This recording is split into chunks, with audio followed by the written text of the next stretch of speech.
The Northern Arizona Wranglers have made some offensive signings. I have 5 players to talk about. Let's go ahead and jump right into it. Let's start off with the quarterback position. Obviously, Northern Arizona was going to need a new quarterback this season, and they have added at least one more to the roster, and he's a local kid. He was born in Mesa, Arizona, went to Desert Ridge High School. Quarterback CJ Fowler. A little bit about CJ Fowler's accomplishments at Desert Ridge. He led the team to their last state championship appearance. He began his professional career in 2022 in the Polish League, where over the course of 2 games with the Falcons, he racked up over 900 yards and 12 touchdowns. In 2023, he played in the Austrian Football League as well as went back to the Polish League to play for the Falcons. And over his college career, he racked up over 6,000 passing yards and 41 touchdowns. When asked, Fowler had this to say about the Wranglers organization and getting to work with Shia Burley. Quote, "I know that the Wranglers organization has championship DNA and they know what it takes to win." Fowler expanded on his connection with Coach Burley, which led him to join the team. Fowler said, quote,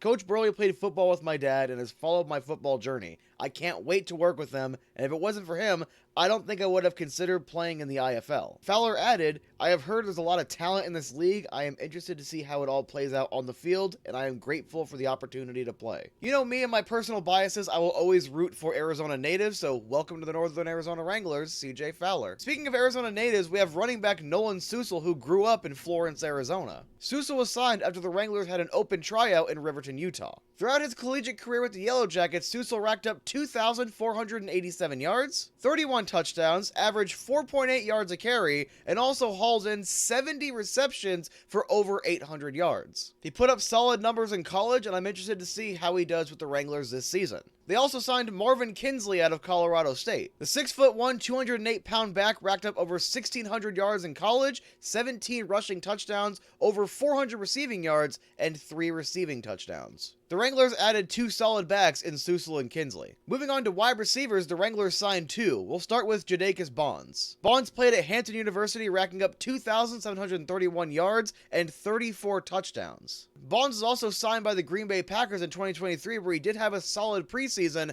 but got injured before the season started and did not make the final cuts. Last year, he was a training camp participant in the CFL. And finally, wide receiver Isaac Ross. Ross played college ball at Charleston Southern University before later transferring to UMass. And in 2023, he was a college football all-independent second-team punt returner. Over his college career, Ross caught 70 passes for 606 yards and 2 touchdowns. And the signings of Bonds and Ross give the Wranglers more depth at the wide receiver position. Fun fact, all 5 players I mentioned today are all entering their first year in the IFL. And there you go, those are the 5 most recent offensive signings for the Northern Arizona Wranglers. For all things Northern Arizona Wranglers, keep it right here to Arena Football Talk. I am Matthew Jacobson, signing out.